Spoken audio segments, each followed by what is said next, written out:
É imenso prazer poder participar aqui desse webinário, sobre a jornada de compartilhamento. Nós sabemos o quão importante é a fase 2 do Open Banking no Brasil.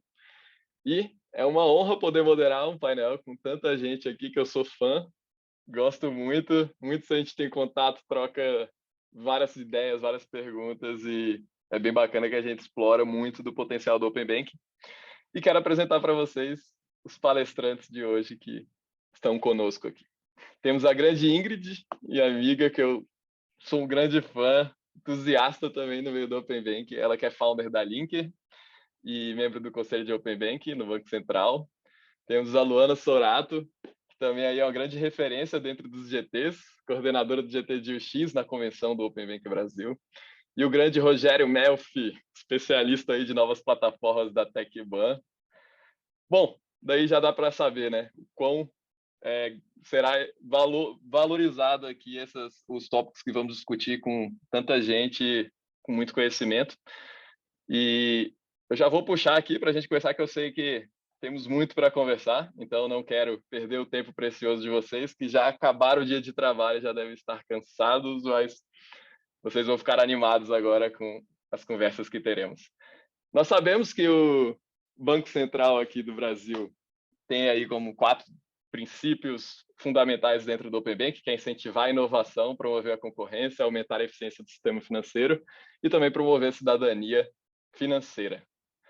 Bom, eu quero puxar muito esse assunto aqui hoje, sobre a segunda fase, sobre esses princípios e como vocês aí, que são referências no assunto, que estão diretamente ligados ao GT, à AB Fintechs, o que vocês pensam, primeiro, dar uma explicadinha rápida sobre o framework, dar um alô primeiramente, né, ao pessoal e dar uma explicadinha rápida sobre como vocês enxergam o funcionamento do framework do Open Banking no Brasil. Gostaria de começar essa com a querida Ingrid. Olá, Ingrid, bem-vinda. Olá, tudo bem? Muito obrigada pelo convite, é um prazer estar aqui. A gente está entre amigos de verdade, pessoas que eu troco bastante, que eu também aprendo bastante, porque a gente está todo mundo aprendendo. Como é um projeto super novo aqui no Brasil, a gente tem esse privilégio de fazer parte dessa construção, é realmente um privilégio. E acho que está todo mundo meio que aprendendo, né? Se comparando um pouco com o que aconteceu fora do Brasil, porque é uma tendência mundial, nada do que a gente está construindo veio exclusivamente da nossa cabeça. Mas a gente vê que é uma tendência mundial, que a gente não poderia ficar de fora, a gente tem muito a ganhar com isso, mas é uma construção realmente, então uma jornada ainda longa e de bastante aprendizado.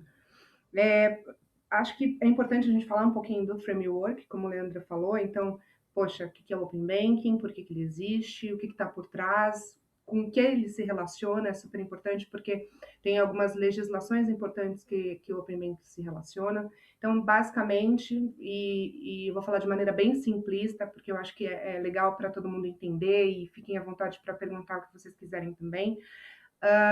O Open Banking é a possibilidade, e ainda a gente vai falar Open Banking, tá, gente? Depois a gente fala dessa questão de Open Finance, mas vamos falar de Open Banking para a gente não perder muito ali o foco. Mas é a possibilidade de você portar os seus dados de comportamento de consumo financeiro de uma instituição para outra instituição, sem que necessariamente você tenha que fazer esse trabalho, como é hoje em dia. Então, para fazer um paralelo simples, hoje, quando você vai abrir um relacionamento numa instituição, você tem que ir com seus documentos, você tem que ir com papel, com cópias de não sei o quê, comprovante de residência, tal.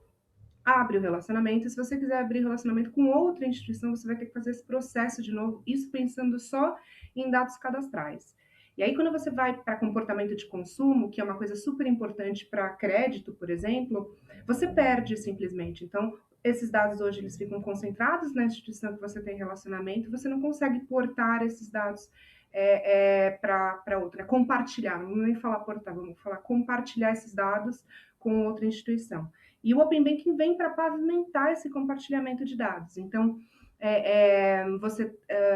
você vai manter os seus dados, obviamente, com a instituição que tá compartilhando seus dados, mas você tem a possibilidade de não perder isso nesse novo relacionamento. Então, você compartilha isso com quem você quiser, com quem você der você compartilhar, dar o consentimento para fazer.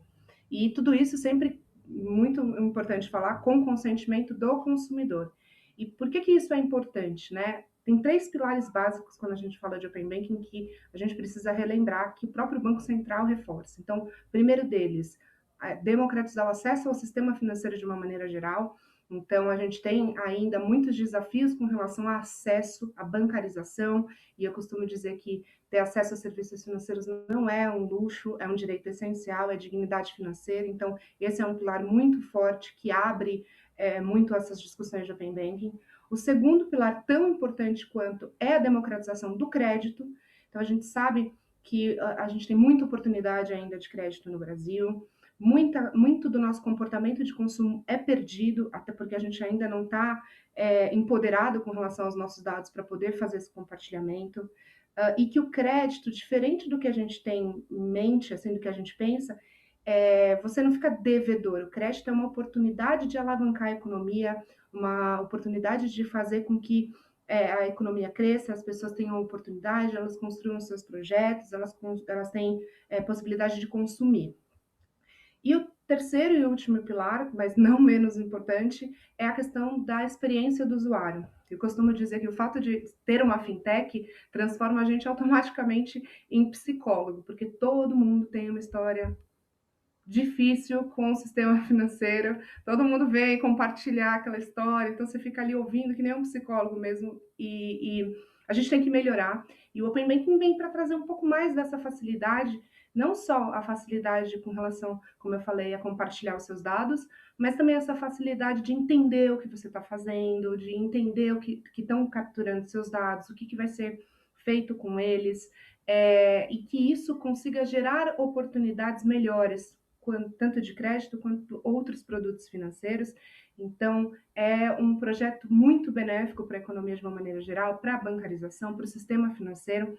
E a gente vai ter um Brasil antes e um Brasil depois do Open Banking, assim como a gente teve no Plano Real. Eu sempre falo isso porque é um marco, para mim foi um Plano Real, quando economista, né, você estuda o Plano Real, a gente sabe que foi um marco, e eu estou muito feliz de poder fazer parte desse novo marco que a gente está construindo, que é o Open Banking.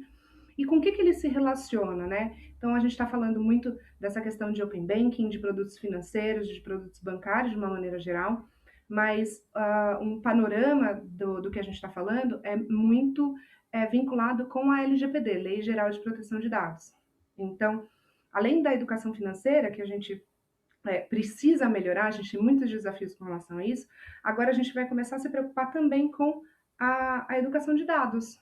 Então, você cuidar dos seus dados, saber com quem você está compartilhando, o porquê que você está compartilhando, o que essa entidade vai fazer com isso, o que você vai ganhar de fato. Então, você precisa agora ter uma diligência maior e se empoderar verdadeiramente, né, com o verdadeiro poder dessa palavra, se empoderar dos seus dados para que o seu consumo seja cada vez melhor e mais inteligente.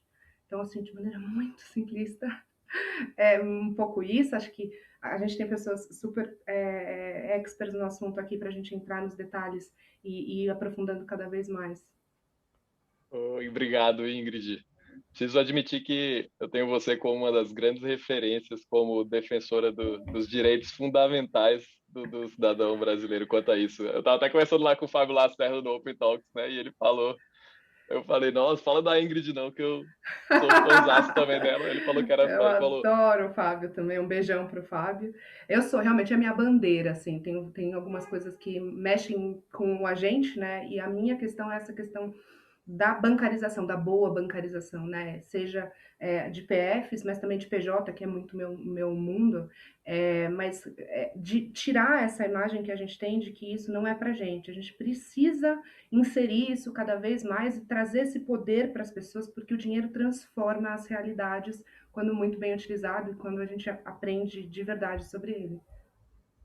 e o melhor disso tudo é estar aqui ao lado de pessoas apaixonadas pelo que fazem, assim, pelo que estão fazendo no dia a dia. E é muito bom ver isso em você, Ingrid. Acho que você transparece essa paixão pelo sistema financeiro e pelos direitos fundamentais do pessoal. Primeira presidente do Banco Central mulher, hein, gente? Façam campanha por mim. Meu Deixa o Gil apoio do tem. Vigor, tá bom, Gil do Vigor, eu não vou tomar o seu lugar.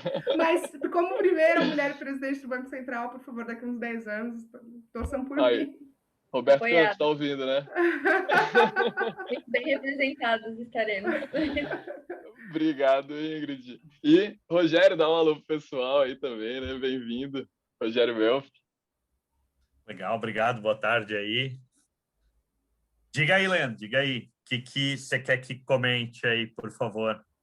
Bom, primeiro, outra pessoa também, que eu sou suspeito de falar, é um cara que tem um senso de comunidade grande aqui dentro do Open Bank Brasil, que me fez abrir muita mente quando eu estava lá no Banco do Brasil, foi você. Então, Rogério, você tem meu respeito, e quem estiver assistindo aqui, quem não conhece o Rogério, tem que seguir esse cara com um grande conhecimento de Open Bank, Open Insurance e de todos esses movimentos. Seja bem-vindo. Obrigado, E não, legal, valeu. primeira reflexão que eu queria puxar também, seguindo essa linha junto com a Ingrid, como você vê o funcionamento do framework dentro do Open Banking no Brasil, na sua prática mesmo, na aplicabilidade, como que você enxerga esse framework tropicalizado, digamos assim? Não, eu acho que a gente está num caminho muito bom, muito correto. A gente aprendeu muito, então, assim, vou colaborar muita coisa que a Ingrid já colocou, mas, assim, a gente bebeu de boas fontes, então a gente soube utilizar aprendizados para construir uma coisa que ia funcionar para o Brasil, para o ecossistema bancário e tudo mais. Estamos trazendo aí os requisitos de segurança, requisitos de UX e tudo mais, numa versão muito mais aprimorada de como começou o Open Banking em outras partes. Então, putz, mas está mais complexo do que lá no começo? Talvez, mas com o aprendizado, com a segurança necessária, com todos os manuais, com todos os passos que precisam para funcionar. O grupo de trabalho tem feito um trabalho incrível, assim, muita gente envolvida. Então, quando a gente fala de Open Banking, hoje a gente tem centenas de pessoas trabalhando em Open Banking no Brasil, então isso é bem bacana, dentro dos grupos de trabalho, dentro das instituições financeiras, dentro das software houses, então, enfim, uma coisa que vem crescendo. O que a gente tem ainda dentro desse framework, dentro de um desafio, talvez, de mercado, é trazer essa comunicação técnica mais fluida, então, fazer cada vez mais o pessoal entender mais a documentação, ler a documentação, se atualizar sobre ela, entender todo o papel da estrutura e do diretório e tudo mais. Então, é um desafio um pouco constante. Então, a gente vê pessoas, às vezes, com dúvidas, e essas dúvidas já estão escritas, né? Já estão lá na documentação, já estão...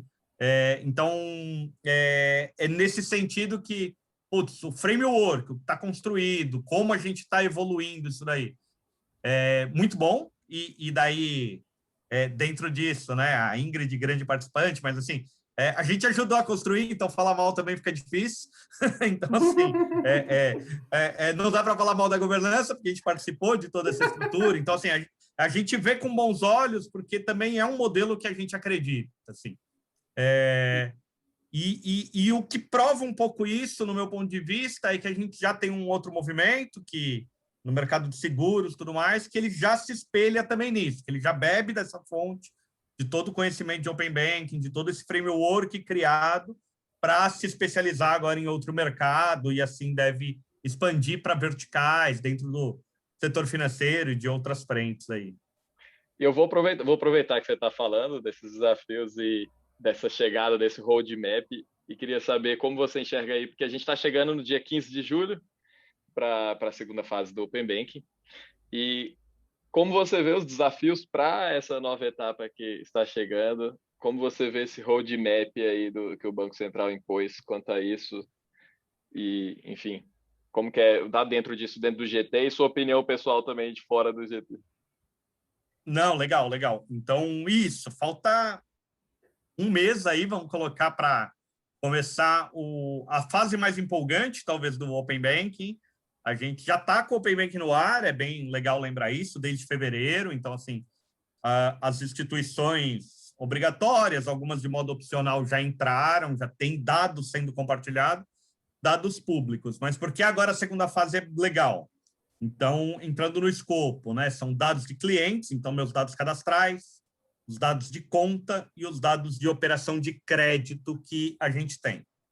Como roadmap, como você colocou de fases, esse trabalho de dividir o Open Banking em 4 fases, se não mais, enfim, que vão vir depois da 4ª fase, é inteligente, porque ele vai apresentando os desafios, enfim.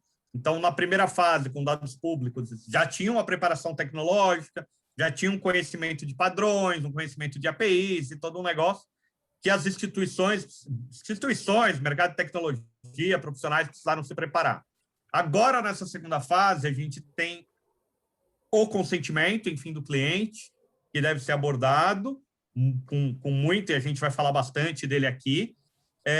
E daí entra a parte de dados cadastrais, de dados de conta e extratos, e as operações de crédito. Por que isso é bacana? Porque é isso que vai trazer riqueza nos produtos que podem ser criados a partir disso, né? Então, os agregadores de contas que estão por vir, o trabalho que a Belvo vai fazer em cima desses dados, o trabalho que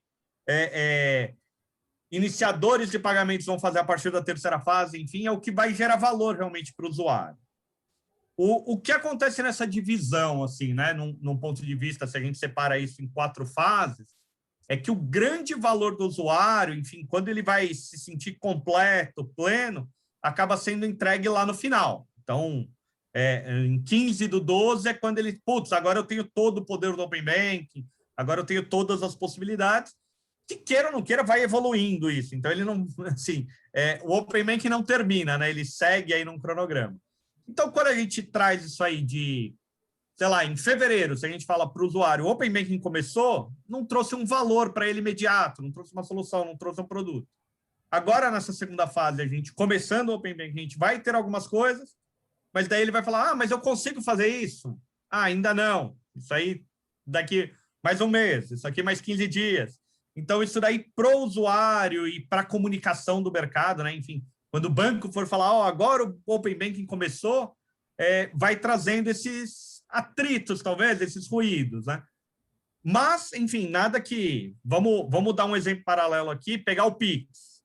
Ele começou, e daí depois agora a gente tem... Começou com limite, começou com uma janela, começou...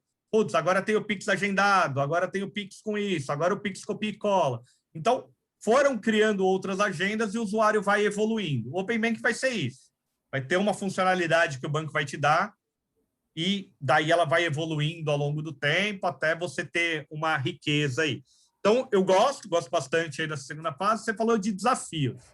Eu acho que o principal desafio dessa fase, realmente, assim, que o mercado tem que olhar e tudo mais, é consentimento e toda essa parte de experiência e a gestão rica desse consentimento. Então, assim, para o receptor desses dados, ter a finalidade específica, estar em linha com a LGPD, armazenar isso de uma forma para que não tenha vazamentos, que não tenha isso e tudo mais.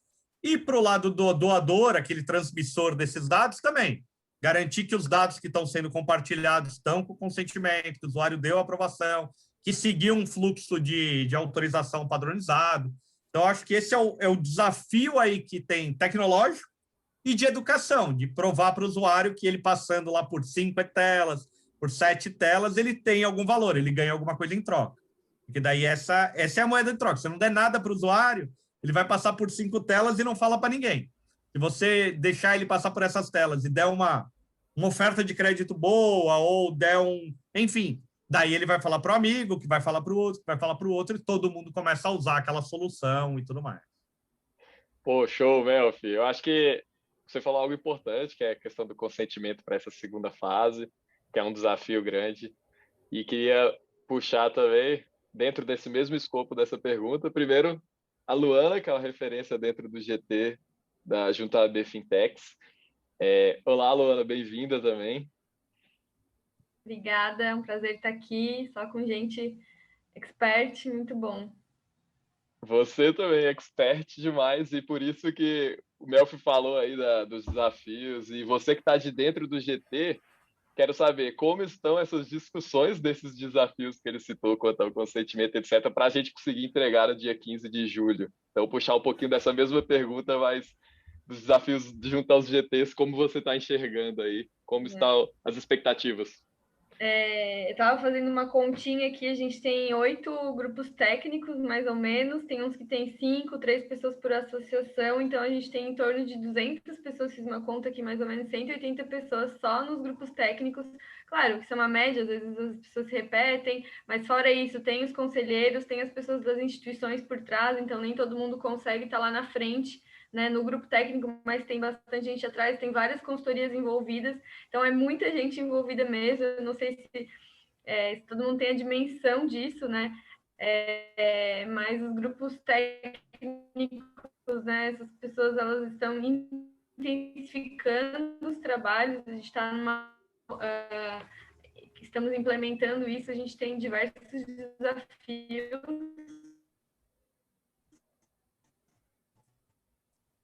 Vocês estão me ouvindo? Travou aqui para mim, estamos te ouvindo, mas... Para mim travou também. Voltou? Voltou. Agora sim. Tá. Então, eu estava falando isso, assim, desse desafio. Então, acho que isso foi algo que me veio, assim, fui fazendo essa conta para trazer para vocês, esse número de pessoas envolvidas. E outro ponto também, o Melfi falou sobre o portal, né? Então, acho que os GTs, eles recebem as dúvidas, tá, das FAQs e do Service Desk, e realmente, Malfi, a gente vê muita pergunta que a gente sabe que está lá no portal, sabe? Eu sou também PO do Squad Portal, então eu estou bem por dentro do que tem lá, do que tem disponível. Então, esse outro ponto aí para o pessoal que está ouvindo a gente, usem e abusem do portal. Tá? Eu vou entrar na hora, um pouquinho mais para frente, eu vou entrar, mas o portal ele tem 3 grandes áreas. E uma das áreas que tem uma documentação bem específica para as instituições e que, com certeza, muitas dúvidas são sanadas ali, é a área do desenvolvedor. Então, se apoiem muito. Tem as FAQs também nas 3 áreas, do cidadão, do participante e do desenvolvedor. Tem as FAQs com algumas perguntas-chave já, então se apoiem nisso, que com certeza vai ajudar bastante aí para esse prazo de implementação que a gente tem que estar bem próximo. Gente, para quem está assistindo aqui e não sabe, o Banco Central estipulou para que fosse uma autorregulação assistida, né? Então é interesse de muita gente. E eu só fui ver a complexidade das discussões dentro dos GTs quando eu entrei lá, no GT de estrutura definitiva, e pude ver um pouquinho. Então, Luana, tiro o chapéu para você.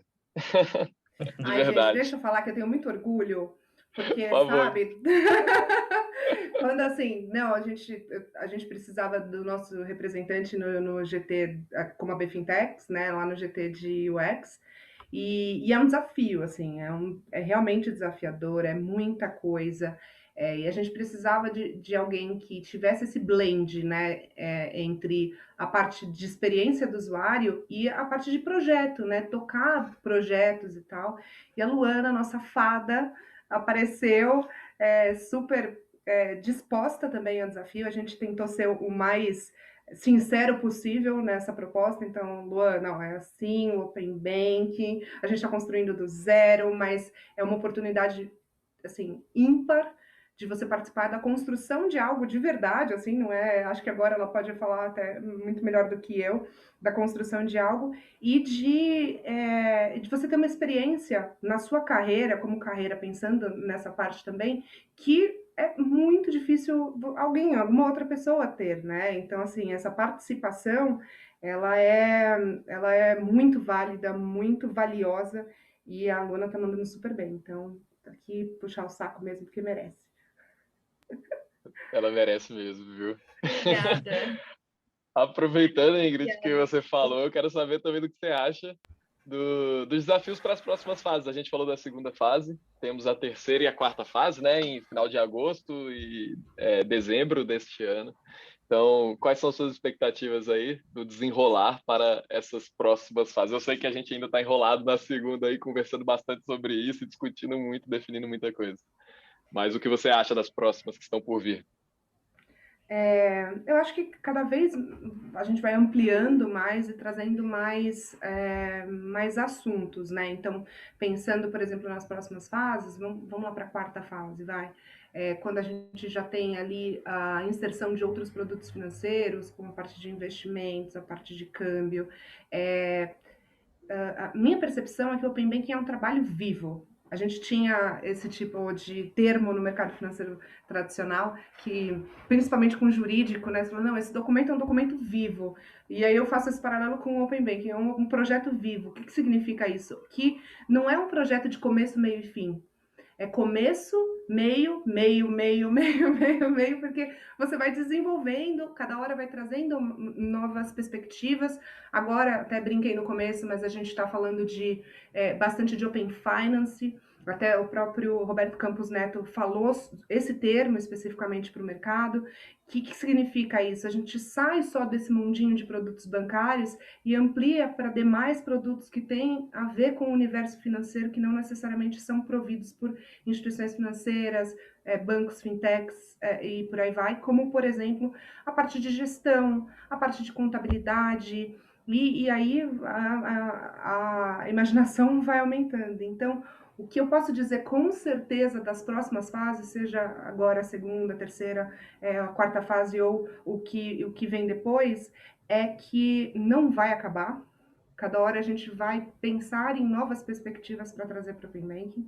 O trabalho vai continuar e eu acredito que o engajamento também tende a aumentar, porque é muito difícil para quem não está no dia a dia nessas discussões, principalmente regulatórias, olhar as coisas de maneira palpável. Então, você fica falando, não, porque vai isso, vai... Poxa, a gente fez um grupo de trabalho de governança antes de começar o conselho, né? E o que era esse grupo de trabalho de governança? Definir as regras desse conselho de algo que nunca existiu. Como é que ia funcionar? Então, quando você está fazendo essa participação, quando você está fazendo essa construção, é difícil você deixar as coisas mais palpáveis, até para você explicar. Agora, cada vez mais, vai ficando mais palatável, mais palpável, mais fácil de entender. As pessoas começam a entender o benefício para elas de tudo isso. E aí vai gerando naturalmente mais engajamento, vai gerando mais interesse. E eu acho que esse esforço também dos incumbentes na comunicação é muito importante, porque ajuda a gente, como fintech também, a fazer o nosso trabalho, que é promover essa parte de inovação, promover esse olhar de tecnologia, inovação, e trazer essa dinâmica que a gente sabe que a gente é muito bom pelo fato de ter nascido com DNA digital. Então, assim, eu não sei se eu sou muito positiva, sabe? Eu costumo ser muito positiva, eu costumo ser muito otimista, mas acho que essa é um pouco da perspectiva que eu espero para as próximas fases. Cada vez mais engajamento, mais do que discussões técnicas, sabe? Porque elas vão existir, elas vão continuar existindo, mas como a gente, como usuário, também vai começar a perceber o Open Banking e o Open Finance de uma maneira mais ampla. Eu gostei que você falou de vai ficar cada vez mais palpável e a sociedade vai começar a entender na prática os benefícios desse movimento, né? Eu E vejo vai que muita gente ajudar a vem... direcionar também, né? Porque é muito também difícil para quem está construindo você pegar e falar assim, poxa, vamos construir nesse rumo porque é assim que a sociedade quer. E aí, quando você não tem a participação massiva da sociedade, você pode errar. E aí tem aquela coisa da startup, né? Erra, mas erra rápido, e erra para você mudar logo de direção. Mas quando você tem esse engajamento, aí fica mais fácil para quem está construindo também dar esse direcionamento e acertar, ser um pouco mais assertivo na condução.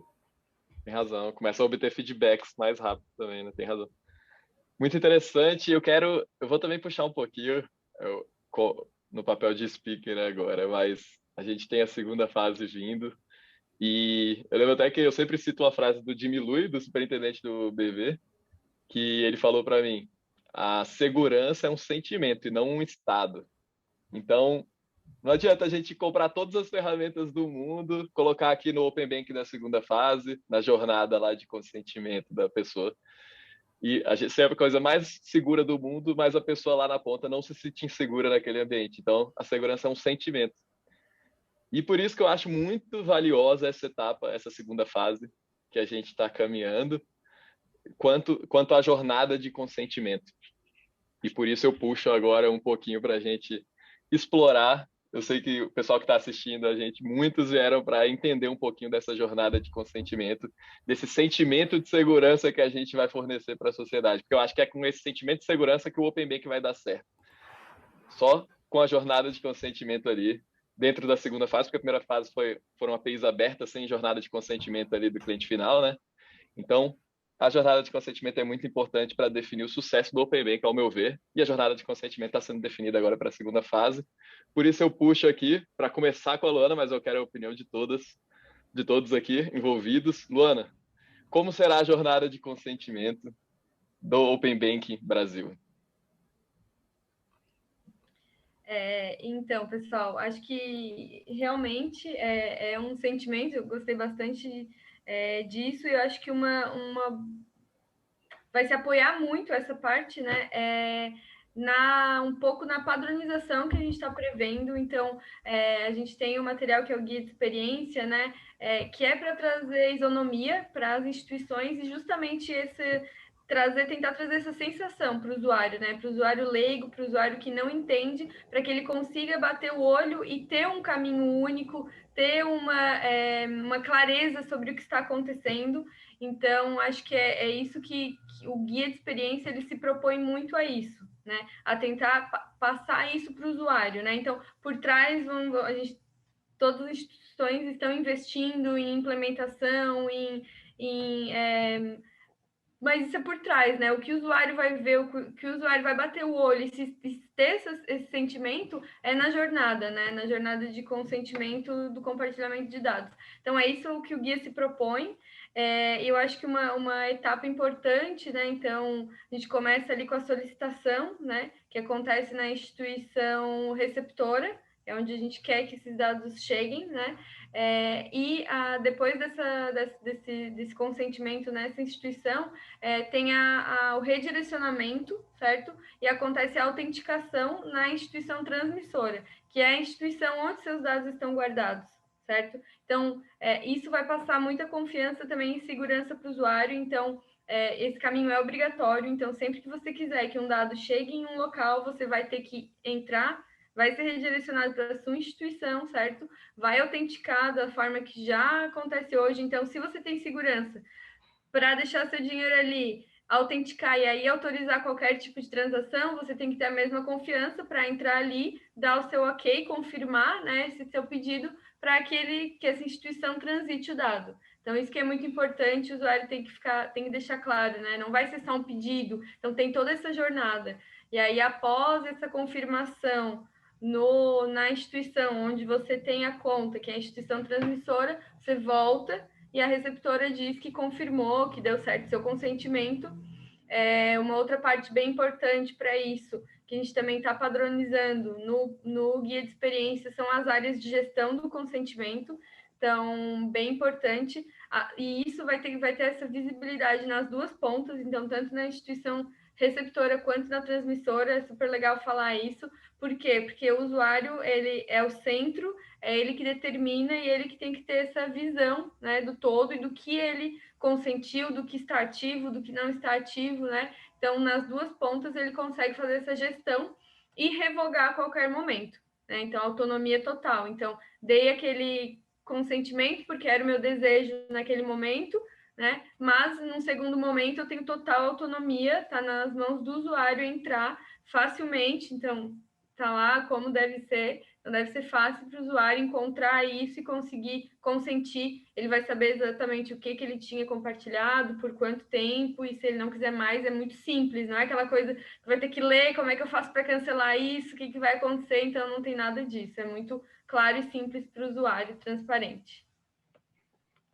Show, Luana. Será que a gente consegue mostrar para o pessoal onde consulta o guia lá no portal e também dar uma ilustrada? Claro, vamos lá.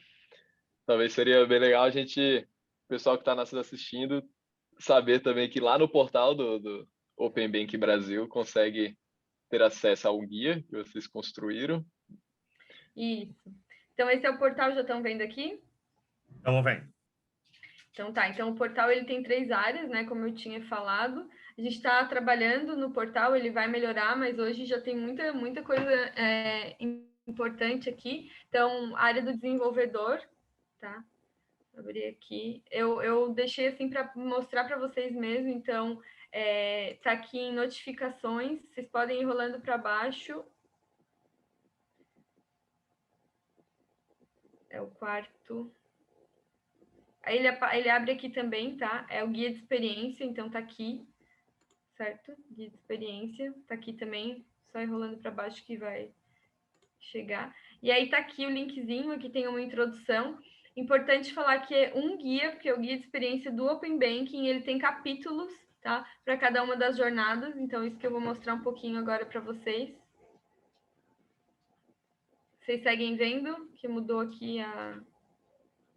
Já vem o guia? Tá carregando isso, estamos vendo aqui. Tá carregando, né? Então tá, então aí pode fazer download, isso aqui é para guardar, é para usar, realmente foi feito para isso. É bem legal navegar pelo menu, tá? Esse menu ele funciona, então naveguem aqui pelo menu sempre que precisarem.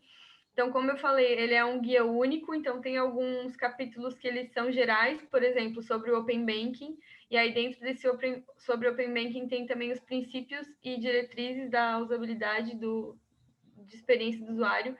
Isso é bem importante, porque a gente recebe muita dúvida, e é bem importante ressaltar, assim, a Ingrid falou até lá no começo, né, LGPD está muito presente, resolução conjunta muito presente, toda a documentação, né, do próprio Open Banking, mas o guia em específico, ele é um direcionador. A gente tem o que a gente chama de requisitos, que devem ser cumpridos, certo? E tem recomendações. Mas não está dizendo que é proibido, não infringe nenhuma outra legislação, nem a LGPD, nem a resolução conjunta. A instituição ela tem autonomia para dar a voz dela. Inclusive, isso é um dos princípios da jornada, né? O tom de voz, por exemplo, é da instituição, entre outras, assim, que devem ser seguidas. Então, vale a pena trabalhar em cima desses princípios e dessas diretrizes, tá? Seguindo o guia, as outras regulações vigentes, né? Principalmente LGPD e resolução conjunta, falando aqui diretamente de Open Banking, que estão bem relacionados. O capítulo 2, então, é sobre compartilhamento de dados. Então, é esse que a gente vai implementar, que vai estar no ar aí para as instituições daqui a uns dias, né? Dia 15. Então, se debrucem bastante aqui nesse capítulo 2.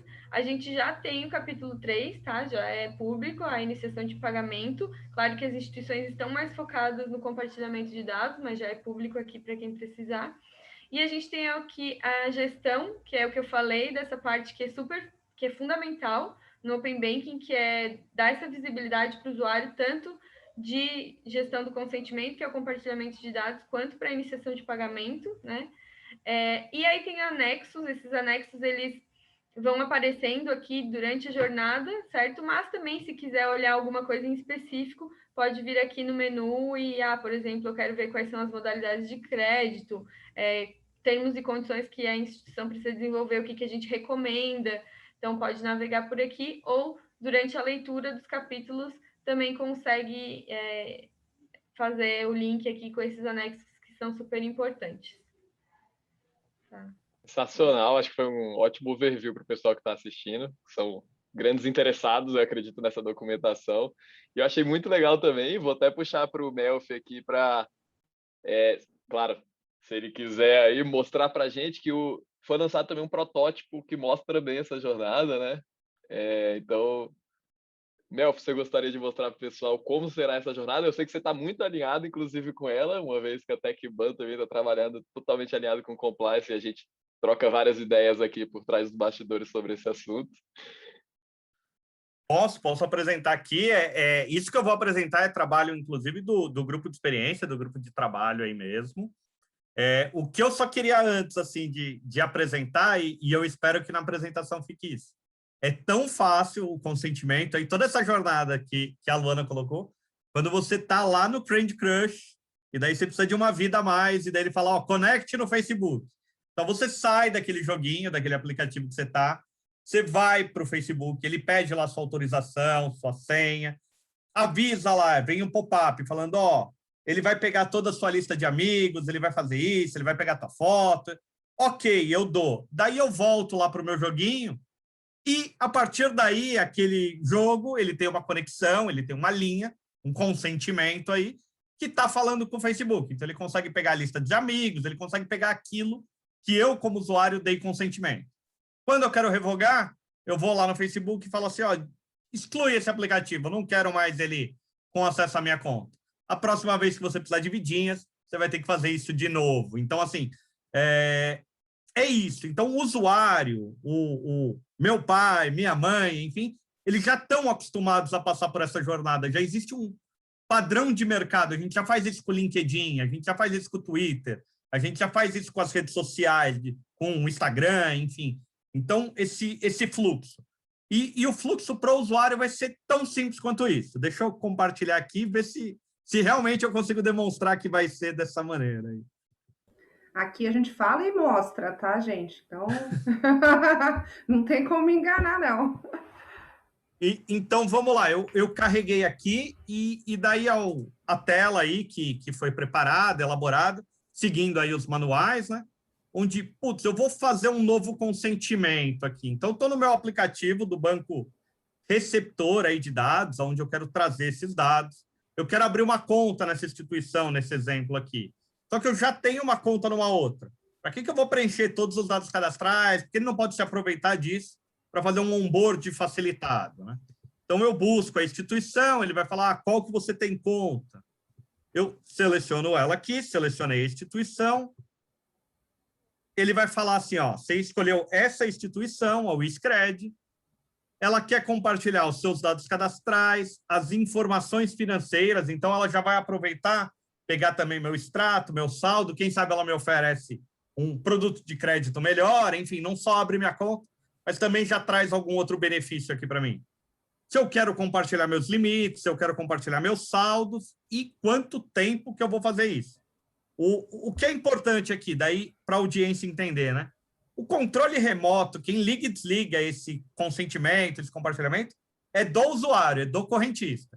Então, ele escolhe o escopo, o prazo, principalmente baseado naquela finalidade. Então, se eu quero compartilhar, se eu quero abrir conta, putz, legal, eu aceito isso aqui sim. Deixa eu marcar aqui esses dados que eu quero, vou selecionar tudo como obrigatório aqui. Peraí. Só um parênteses aqui nessa etapa, é que eu achei muito interessante essa tela aí, Melf, porque tem um senso, ao meu ver, educacional também, essa UX, porque a pessoa, o cliente, começa a ver que ele é dono dos dados dele ali explicitamente para ele consentir, selecionar. Então, assim, a gente começa a ver o valor dos nossos dados para uma determinada finalidade, de eu dar o consentimento ou não. Então, só um parênteses aqui que eu queria passar. Legal, é isso aí. E lembrando, então eu estou, enfim, aqui na tela da instituição onde eu quero abrir uma nova conta, né? Eu vou começar um relacionamento com ela. Quando eu dei um continuar aqui pelo protótipo e tudo mais, ela me trouxe um resumo. Putz, é isso mesmo que eu quero, vou continuar. Aqui eu vou ser redirecionado. Eu estou saindo daquele banco que eu estava abrindo conta e agora eu vou para o banco que eu tenho relacionamento. Aqui eu já tenho um usuário, tenho uma senha, tenho um histórico, tenho toda a minha movimentação. Preencho meus dados, ele vai falar que eu estou sendo redirecionado. Aqui, peraí, que eu caí num fluxo de exceção. Então, vamos entrar certinho. Peraí, ok. Agora, veio, deixa eu ver, peraí. Aí, ok. Se eu quero compartilhar meus dados de conta corrente, se é isso mesmo que eu vou... Putz, qual conta, quais as informações, se eu quero abrir isso aqui, mostrar mais informações ou menos dentro disso, e daí eu posso continuar ou cancelar. Putz, me arrependi desse processo, não é esse banco mesmo, estou inseguro de fazer qualquer coisa, o usuário vai poder cancelar a qualquer momento. Continuando, vem um resumo novamente, falando o que eu estou fazendo, o que eu estou compartilhando, do que eu estou indo, até eu confirmar isso aí. Agora é aquela hora que a Luana falou, eu volto para a instituição que eu estava, e daí ele já tem acesso aos meus dados a partir daqui. Então, lá por trás, enfim, tem toda uma questão de APIs, comunicação, mas agora um banco ele consegue pegar meus dados no outro, pegar os meus dados cadastrais, pegar meus dados de conta, porque assim eu permiti, e daí, a partir daí, eu continuo aqui o processo.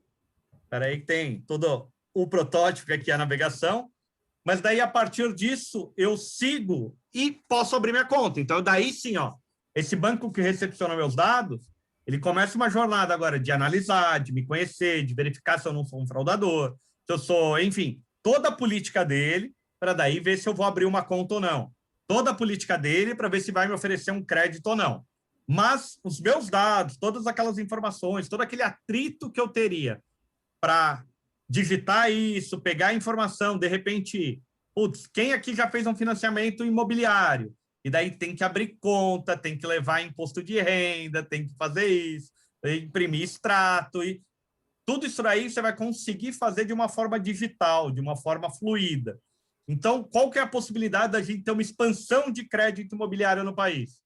Maior, grande. Então, o Open Banking possibilita isso.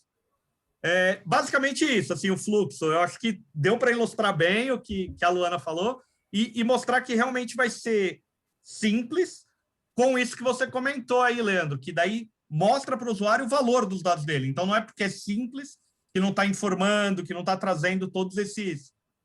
O básico necessário para o usuário ter esse domínio, se ele deve compartilhar ou não.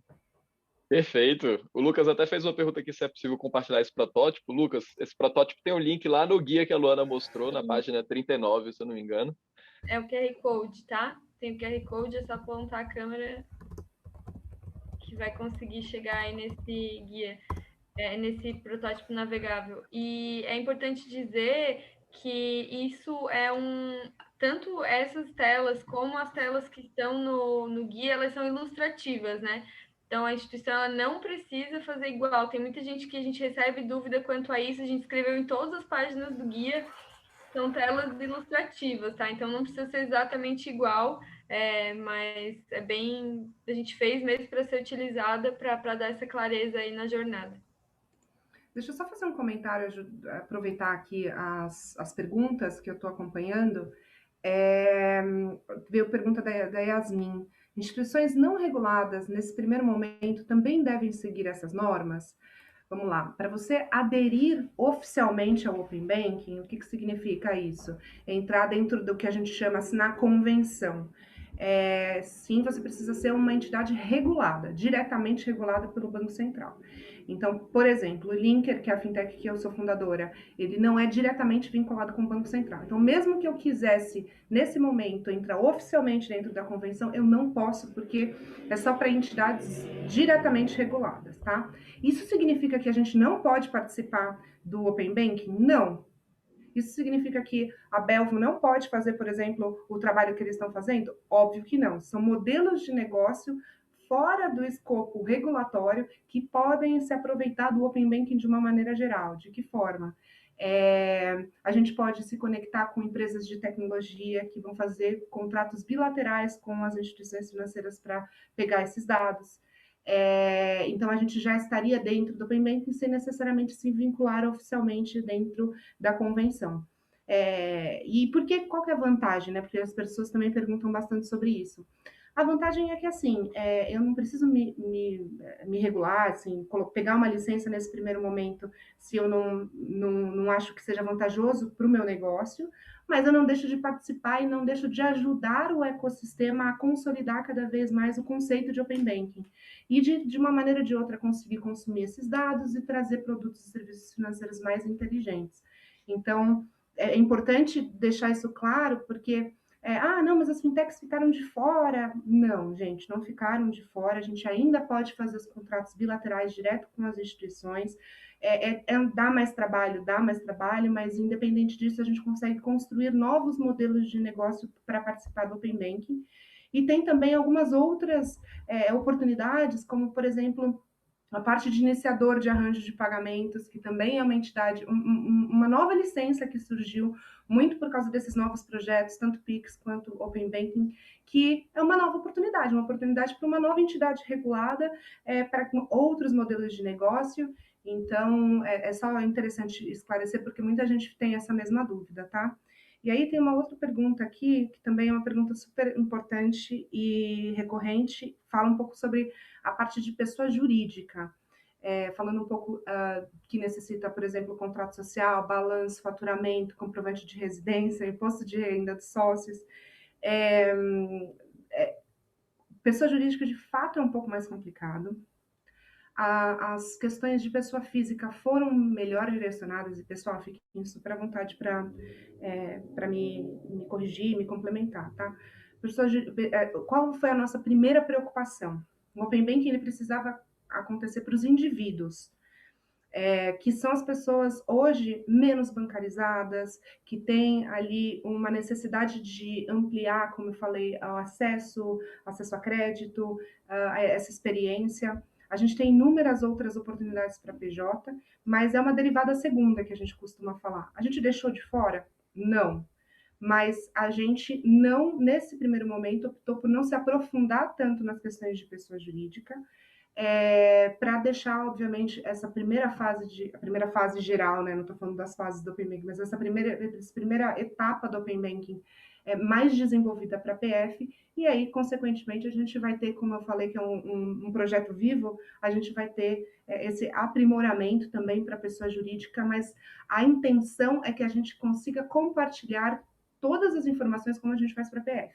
Você está falando de balanço de empresa, pô, com certeza compartilhar endereço, balanço dos sócios aí é pessoa física, mas, desculpa, imposto de renda dos sócios é pessoa física, mas se estiver na mesma instituição, por exemplo, que puder compartilhar, a gente vai, de uma maneira ou de outra, tentar desenhar um fluxo para que isso possa acontecer, mas nesse primeiro momento a gente está muito mais focado na pessoa física, está muito mais desenvolvido para a pessoa física. Inclusive tem o múltiplo consentimento lá, né, já sendo trabalhado, que é exatamente pensando também num caso de um PJ, um sócio que precisa de 2 consentimentos ali e um recebe a notificação. Com certeza. Aí pensa só que tem procuração, né? Então, como é que você trata a procuração? A procuração hoje não fala compartilhar dados no Open Banking. Nenhuma procuração tem esse tipo de consentimento. Então, futuramente, pode ser que as procurações elas já englobem também que essa pessoa que está tendo poderes, que está recebendo esses poderes, tenha também poderes para compartilhar os dados no âmbito do Open Banking. O que eu quero só complementar assim, o que a Ingrid falou, e daí trazendo o que a gente falou aqui. O Open Banking é um evolutivo. Então, assim, tudo que a gente está fazendo agora de fase 2, fase 3, fase 4, vão existir as fases 5, 6, 7, 8, e por ele ser autorregulado, isso está na mão da gente, do mercado, enfim, de todos os participantes. Então, essa régua que vai começar subindo, de cada vez se especializar mais em pessoas jurídicas, em novas contas, novas funcionalidades, novos fluxos, e enfim. Mas não existe ainda o pagamento que salta e dá 3 metros. Putz, vamos fazer. Então, assim, tem que ser evolutivo e começando o básico bem feito aí, que não já é muito mais que o básico, mas, enfim, começando bem feito tudo isso, ele vai evoluir muito. Então, assim, essa visão, talvez, que todo mundo que está aqui mais técnica tem que ter putz, vai evoluir. A gente vai ter várias fases aí do Open Banking nos próximos anos. Bacana. Tem mais uma pergunta que eu queria até direcionar aqui para a Luana, que o Daniel Lima perguntou. A intenção do guia é padronizar os fluxos em todos os bancos, correto? E essa aplicação dos conceitos do guia é obrigatória para as instituições? Então, vamos lá. Os requisitos, eles são obrigatórios, sim. A ideia é essa. Até eu vi uma outra pergunta, só respondendo, que, pelo que eu entendi, fala em uma plataforma Open Banking. Gente, é na própria plataforma das instituições que vão ter as áreas Open Banking. Assim como hoje tem Pix, vai ter área Open Banking, só deixando isso bem claro. Então, primeiro, é dentro da plataforma das instituições. Então, por isso que eu digo, elas têm que ter a liberdade de seguir o que elas já usam, o relacionamento delas com os clientes continuam os mesmos. Então, não tem como a gente padronizar tudo, e nem é a intenção, certo? São elas que se comunicam com os clientes e isso vai seguir.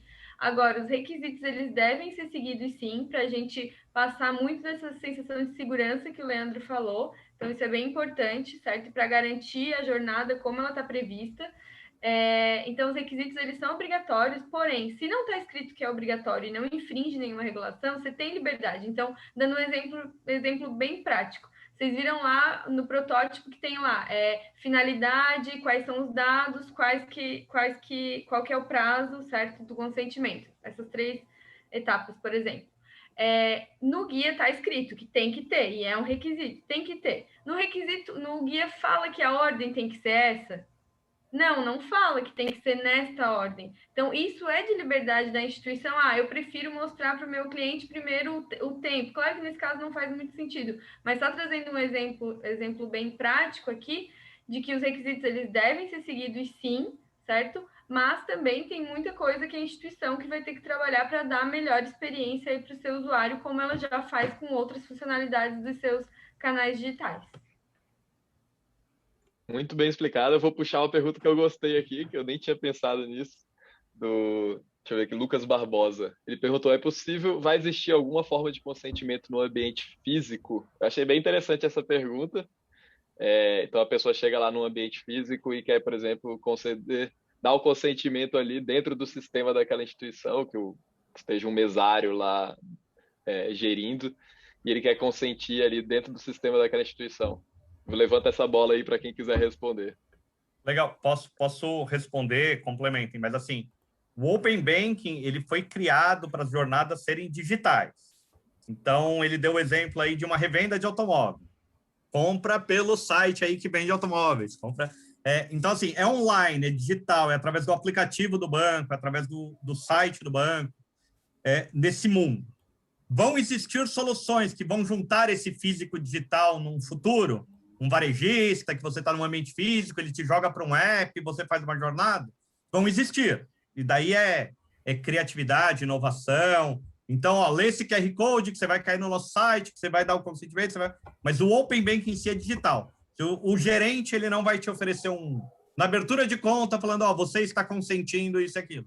O consentimento tem que ocorrer de forma digital, dentro desse fluxo que a gente apresentou, daí com o que a Luana já observou, que não precisa ser exatamente esse, mas tem que ser num ambiente digital, eletrônico e tudo mais. E até uma coisa complementando aí que o Mef falou, que eu acho importante, é interessante que você veja também que o redirecionamento está ocorrendo de forma correta e segura dentro do seu aplicativo, do seu celular, que está indo mesmo para a instituição ali, transmissora, para você dar suas credenciais e tudo mais. Então, tem isso também que eu acho que é um viés importante, você deter dessa segurança dentro dessa jornada, tendo certeza dos redirecionamentos que eles estão sendo feitos de forma correta. E abro para, se alguém quiser complementar mais alguma coisa. Não, aproveitando aqui, perguntaram contas conjuntas. Então, no guia, procurem por múltiplas alçadas, tá? Tem aprovação. Então, como a Ingrid falou, realmente, o foco, a gente tem que começar, né? Então, o foco foi PF, pessoa física, e, claro, contempla PJ, no sentido de que muitas vezes precisa de aprovadores, mas contas conjuntas também, com certeza. Então, procurem lá no guia por múltiplas alçadas, que sempre vão ter requisitos em relação a isso. Perfeito, perfeito. Pessoal, a gente até passou um pouquinho aqui, 2 minutinhos do tempo planejado, mas as perguntas que a gente não conseguiu responder, vamos pegar aqui para responder, tá? E responderemos direto. E queria agradecer, abrir para as palavras finais, começando pela Ingrid, para dar um tchau aí para o pessoal, falar, enfim. Bom, gente, espero que a gente tenha conseguido plantar a palavra do Open Banking no coração de todos vocês. Somos pessoas muito apaixonadas pelo que a gente está fazendo, grande parte do nosso trabalho é voluntário, apesar da gente ter um interesse muito grande, obviamente, na parte de business. O que a gente está fazendo vai além, para toda a sociedade. Então, o Open Banking não é um projeto da Ingrid, do Mef, da Luana, do Leandro, da Belva, do Linker, da TecBan, da BFintex, do Banco Central. É um projeto da sociedade. É importante que vocês continuem não só engajados, mas com as dúvidas, questionando. Eu gostei muito de alguns questionamentos aqui, uma pena que a gente não consegue responder todo mundo, mas continuem questionando, contem com a gente para a gente fazer o Open Banking mais bonito do mundo. Excelente. Vou eu? Então tá bom. Bom, consideração, eu gostei muito, foi muito rico, foi um bate-papo legal, espero que a audiência tenha gostado, que a gente conseguiu trazer assuntos importantes aí para eles. Mensagem, né? A gente colocou aí um pouquinho que está tudo escrito, que vale dar uma olhada na documentação e tudo mais. Vou fazer um pouco de propaganda da gente mesmo, Leandro. Assim, A gente tem lá o YouTube, a gente tenta colocar conteúdo de uma maneira diferente, através de vídeo, lendo a documentação, você trazendo no Open Talks pessoas para falar de Open Banking. Então, é uma maneira diferente do pessoal consumir também, tá interagindo com a documentação, está acontecendo com o Open Banking, o Banco Central. Para quem talvez não gosta de ler tanto, daí dá uma olhada lá, daí vale a pena. Então, procure a gente lá no YouTube, vai ser a dica final aqui. Obrigado, Melf. Também, agora eu convido a Luana para fechar com chave de ouro. Obrigada. Então, retomando aí o que a Ingrid falou, realmente foi um convite dela para eu entrar no Open Banking. Eu sou muito grata, porque eu estou apaixonada por esse projeto. É muito legal construir algo que vai ser tão empoderador para a sociedade, né? E assim como eu sinto que às vezes as pessoas estão nos grupos técnicos, enfim, até pode ter gente aqui dos públicos que estão ou estão numa instituição participante, e as instituições elas estão precisando de pessoas engajadas, que gostem do assunto, que queiram participar. Então, onde vocês estiverem, se tem alguma relação, se vocês conseguem de alguma maneira entrar, né, no mundinho Open Banking, agarrem isso, deem o seu melhor, assim, que com certeza tem oportunidade para todo mundo, dá uma visibilidade muito boa e com certeza o esforço é recompensador. Obrigado, Luana. O pessoal perguntou aqui qual é o canal do YouTube, Melf. O Open Bank Week, certo? Convidamos o pessoal aí para acessar lá, se inscrever. E também temos aí outra fonte de conhecimento, que é o blog da Belvo, belvo.com/blog, consegue acessar também. Então, convido a todos para acessar, contribuir dentro desse movimento. E muito obrigado, pessoal. Foi um imenso prazer esse painel. Eu agradeço a todo mundo. Obrigado. Grande abraço. Beijo, gente. Obrigada, pessoal. Tchau, tchau.